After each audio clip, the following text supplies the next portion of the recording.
بھارت نے 26 فروری 2019 کی صبح 3:30 بجے بالا کوٹ پر سرجیکل سٹرائک کی۔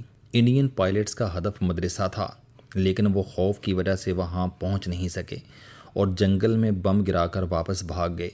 ظہیر احمد بابر اس وقت ایئر وائس چیف تھے، جبکہ مجاہد انور خان ایئر چیف تھے۔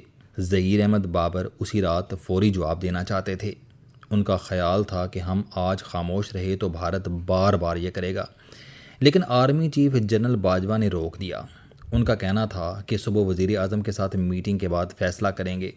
اگلی صبح میٹنگ ہوئی اور جواب دینے کا فیصلہ ہوا۔ 27 فروری کو پاکستانی ایئر فورس نے انڈیا کے 7 اہداف لاک کر لیے۔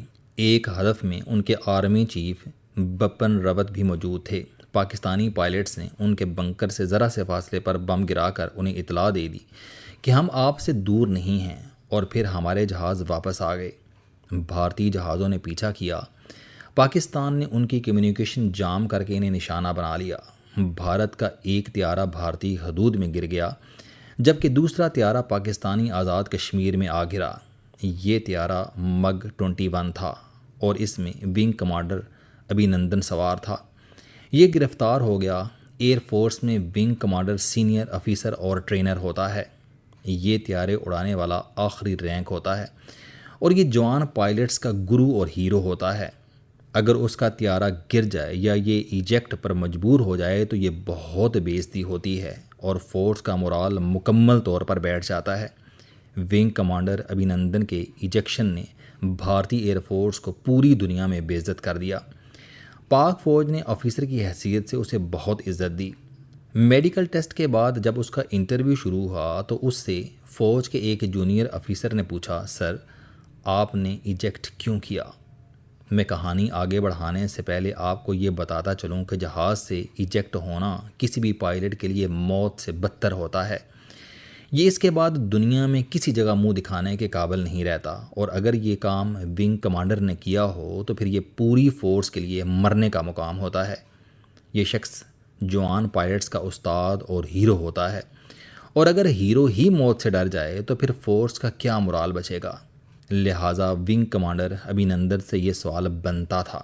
ابھینندن نے یہ سوال سنا اور سر جھکا کر بولا، آئی ہیو اے فیملی۔ یہ جواب دراصل پاکستانی افیسرز اور بھارتی افیسرز کے درمیان فرق ہے۔ بھارتی جوان اور افسر صرف تنخواہ اور سٹیٹس کے لیے فورس جوائن کرتا ہے، جبکہ پاکستانی شہادت کے لیے اس پروفیشن میں آتے ہیں۔ چنانچہ یہ مرنے سے گھبراتے ہیں اور نہ پیچھے ہٹتے ہیں۔ مئی 2025 میں بھی یہی ہوا تھا۔ آپ وقت کو ذرا سا پیچھے گھمائیں اور اپریل سے پیچھے چلے جائیں، آپ کو پاکستان ڈاؤن سے ڈاؤن ہوتا نظر آئے گا۔ ہم معاشی لحاظ سے ڈیفالٹ کے قریب تھے۔ امریکہ اور ہمارے درمیان بے تحاشا فاصلے تھے۔ IMF ہم سے ناک کے ذریعے لکیریں نکلواتا رہا تھا۔ چین ہمارا دوست ہے، لیکن اس میں بھی سرد موری آ چکی تھی۔ قطر، سعودیز اور UAE ہمارے وزیر اعظم سے ملنا نہیں چاہتے تھے۔ ان کا خیال تھا کہ ہم ان سے مزید پیسے مانگ لیں گے۔ یہ ہمیں مسکین بھی کہتے تھے۔ UAE نے پاکستانیوں کے ویزے بھی بند کر دیے۔ آپ حد ملاحظہ کیجئے، ایران نے پاکستان پر میزائل داغ دیے تھے، اور افغان طالبان نے بھی چمن پر سویلین آبادی پر حملہ کر دیا، جس میں 6 شہری شہید ہو گئے تھے۔ TTP اور BLA کے لوگ ملک میں دندناتے پھرتے رہتے تھے، حتیٰ کہ 11 مارچ 2025 کو مجید بریگیڈ نے جعفر ایکسپریس اغوا کر لی اور چھٹی جانے والے 26 فوجی جوانوں کو گولی مار کر پہاڑوں میں روپوش ہو گئے۔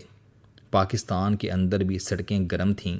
ریاست ٹویٹر بند کرنے پر مجبور تھی اور سوشل میڈیا پر اربوں روپے سے فائر وال لگا دی تھی۔ یہ صورتحال بھارت کے لیے آئیڈیل تھی، چنانچہ اس نے اپریل میں پہلگام کو بنیاد بنا کر پاکستان پر حملے کا فیصلہ کر لیا۔ ہم نے بھارت کو تحقیقات کی کھلی پیشکش کی، ہم نے عالمی ماہرین کے ذریعے تفتیش کی آفر تک کی، لیکن بھارت نہیں مانا۔ اور آپ ہماری کمزوری کی حد دیکھیں، پوری دنیا میں کسی ملک نے ہماری حمایت نہیں کی۔ کسی نے بھارت کو نہیں کہا کہ آپ حملے سے پہلے تحقیق کرا لیں، یا ہم درمیان میں آ کر تحقیق کرا دیتے ہیں وغیرہ وغیرہ۔ دنیا سائیڈ پر کھڑی ہو کر تماشا دیکھتی رہی۔ آپ ذرا اپریل میں جا کر حالات کا دوبارہ جائزہ لیں۔ میاں نواز شریف اور آصف علی زرداری مسکرا رہے تھے۔ عمران خان جیل میں بغلیں بجا رہے تھے، BLA اور TTP نے حملوں کی تیاری شروع کر دی تھی اور عوام فوج پر طنز کر رہے تھے۔ ہمیں جنگ سے قبل ہمارے دوستوں نے بھی ڈرانا شروع کر دیا تھا۔ تاریخ میں پہلی مرتبہ اسرائیل نے بھی بھارت کے ساتھ مل کر پاکستان پر حملے کا فیصلہ کر لیا تھا۔ یہ اس سے قبل کہوٹہ پلانٹ تباہ کرنے کی 2 کوششیں کر چکا تھا، لیکن یہ کسی مکمل جنگ میں بھارت کا حصہ دار نہیں بنا تھا۔ اس مرتبہ اس نے بھارت کو اپنے جدید ترین ڈرونز ہاروپ بھی دیے اور انہیں چلانے کے لیے 150 ماہرین بھی بھارت بھجوائے۔ آپ یہ جان کر حیران ہوں گے کہ یہ ڈرونز اور ماہرین قطر کے ذریعے بھارت آئے تھے، اور ہم نے جب قطر سے شکوہ کیا تھا تو اس کی طرف سے صرف مسکراہٹ کا تحفہ ملا تھا۔ پوری دنیا میں ان حالات میں صرف 2 ملکوں نے پاکستان کا ساتھ دیا، ترکی اور آذربائیجان، اور یہ مدد بھی صرف سفارتی تھی۔ پاکستان کا ترکی کے ساتھ ڈرون سازی کا ایک معاہدہ تھا جس پر ماضی سے کام چل رہا تھا۔ ہمیں اس کے علاوہ ترکی سے بھی کوئی عملی مدد نہیں ملی۔ ہمارے پاس چین کے J-10 طیارے تھے، یہ ہم نے خریدے تھے، اور اس سودے میں چین نے ہمیں ٹھیک ٹھاک رگڑا لگایا تھا۔ بھارت نے اپنی پراکسیز TTP اور BLA کے ذریعے ہماری فوج کو KP اور بلوچستان میں پھنسا رکھا تھا۔ اس کا خیال تھا کہ ہم KP اور بلوچستان سے نہیں نکل سکیں گے۔ بھارت نے ان حالات میں 6 اور 7 مئی کی درمیانی رات بہاولپور، مرید کے، مظفر آباد، کوٹلی اور سیالکوٹ پر حملہ کر دیا۔ پاکستان ایئر فورس نے بھرپور جواب دیا اور بھارت کے 6 طیارے گرا دیے، جن میں دنیا کے جدید اور مضبوط ترین رافیل طیارے بھی شامل تھے۔ پاکستان کا یہ ری ایکشن حیران کن تھا، جس نے امریکہ، یورپ، عربوں اور چین کو بھی حیران کر دیا۔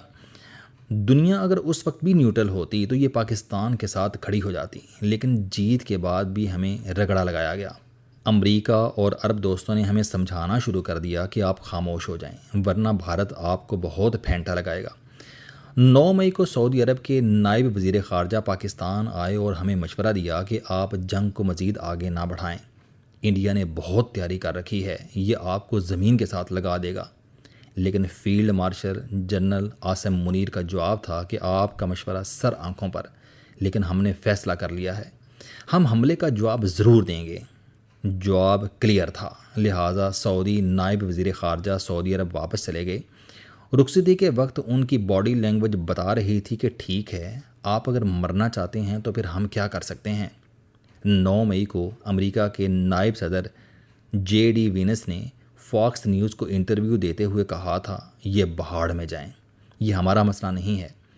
یہ صورتحال بھارت کو بھی بتا رہی تھی کہ آپ آگے بڑھیں اور بے شک پاکستان کا کیما بنا دیں، لیکن اللہ تعالیٰ کو کیونکہ پاکستان کی عزت منظور تھی، اللہ نے ایئر چیف ظہیر احمد بابر اور field marshal general Asim Munir کے مقدر میں فتح لکھی تھی۔ چنانچہ پاکستان نے 10 کی صبح 5 بجے بھارت پر حملہ شروع کیا اور ان کے ایئر ڈیفنس کی ریڑھ کی ہڈی توڑ دی۔ دنیا میں پہلی مرتبہ روس کے S-400 ایئر ڈیفنس کا جنازہ نکلا۔ اسرائیل کے ہاروپ ڈرونز بھی دنیا میں مذاق بن کر رہ گئے۔ یہ صورتحال حیران کن تھی اور بھارت سے لے کر امریکہ تک سب ڈر گئے۔ ان کا خیال تھا کہ پاکستان جس طرح بھارت پر حملہ کر رہا ہے، اگر اسے نہ روکا گیا تو یہ انڈیا کی پوری ایئر فورس تباہ کر دے گا۔ چنانچہ صبح 8 بجے امریکی وزیر خارجہ مارکو بوریو نے وزیر خارجہ اسحاق ڈار کو فون کیا۔ یہ 2 دن سے مسلسل جاگ رہے تھے، ان کی آنکھ لگ گئی تھی۔ ان کے سٹاف نے انہیں اٹھایا اور مارکو بوریو سے بات کرائی۔ امریکی وزیر خارجہ نے اسحاق ڈار سے کہا، ایکسیلنسی، باقی اگلے کالم میں ملاحظہ کیجیے گا۔